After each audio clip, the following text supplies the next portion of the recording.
Hi! అందరికీ నమస్తే. ఈరోజు 'బ్రహ్మముడి' సీరియల్‌లో ఏం జరిగిందో తెలుసుకునే ముందు ప్లీజ్ సబ్స్క్రైబ్ మై ఛానల్. ఇక సీరియల్‌లోకెళ్తే ధాన్యలక్ష్మి అపర్ణతో "నీ కొడుకు, కోడలు నా బిడ్డని, అప్పుని వెతకకుండా ఎంజాయ్ చేస్తున్నారు" అని గొడవ పడుతూ ఉంటే, రాజు నాన్నగారైన సుభాషు ధాన్యలక్ష్మి మీద కోప్పడతాడు. అంతలో ధాన్యం మొగుడు ప్రకాశమేమో వాళ్ళ అన్నయ్యతో "ధాన్యం బిడ్డ కనపడలేదు అనే బాధతో మాట్లాడుతుంది అన్నయ్య. నువ్వెందుకు అలా మాట్లాడుతున్నావు" అని చెప్పి అడుగుతాడు.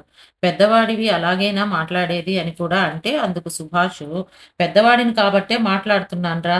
రాజ్ కావ్య గురించి తెలుసు గదా! తెలిసి కూడా అలాగే మీరు అలా అనటం కరెక్టేనా? అసలు ఈ ఇంటికి మూల స్తంభాలే వాళ్ళిద్దరు అని చెప్పి అంటాడు.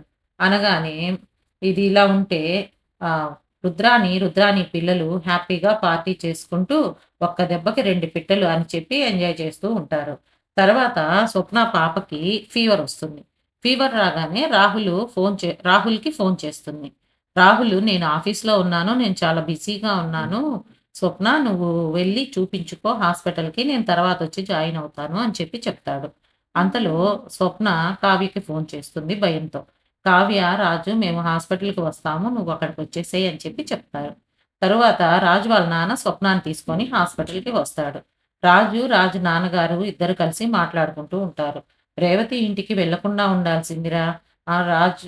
రాజ్ ఏమో ఎక్కడ ఉండాలి అని చెప్పి అడుగుతాడు. ఎళ్ళకపోతే ఎక్కడ ఉండాలి డాడీ అని చెప్పి అడుగుతాడు. ధాన్యలక్ష్మి ఏమో నోటికొచ్చినట్లు మాట్లాడుతుంది. అంతలో రాజు పోనీలే పిన్ని బాధలో ఉంది కదా! 24 గంటల్లో ఏ విషయం బయటకు వస్తుంది అంటాడు. డాక్టర్ గారేమో పాపని చెక్ చేసి మెడిసిన్ వాడి పాపకి బాగానే ఉంది అని చెప్తుంది. తర్వాత రాజ్‌కి ఎస్ఐ ద్వారా ఫోనొస్తుంది. ఫోను నంబరు ట్రేస్ చేశాం సార్. మీరు ట్రాక్ పంపిస్తాను. అక్కడికి వచ్చేయండి. మేము బయలుదేరుతున్నాం అని చెప్తారు పోలీసు. తరువాత రాజు, కావ్య బయలుదేరి వెళ్తారు. చెప్పిన లొకేషన్‌కి వెళ్తారు. కానీ అక్కడ ఎవరూ ఉండరు. ఇదంతా రుద్రాని ప్లాన్ చేస్తుంది. రాజు, కావ్య నరకం అనుభవించాలి అని చెప్పి నవ్వుకుంటూ ఉంటుంది. కానీ కావ్య అక్కడ దొరికిన ఫోన్‌లో వీడియో చూసి ఆ ప్లేస్‌కి వెళ్తారు. ఆ ప్లేస్ కూడా తను కనిపెడుతుంది. అంతలో అప్పు, కళ్యాణు అక్కడి నుంచి తప్పించుకుంటారు. తప్పించుకున్న వాళ్ళ వెంట రౌడీలు పడుతూ ఉంటారు. రుద్రాని ఏమో వాళ్ళిద్దరిని చంపేయండి. లేకపోతే నేను బయటపడతాను.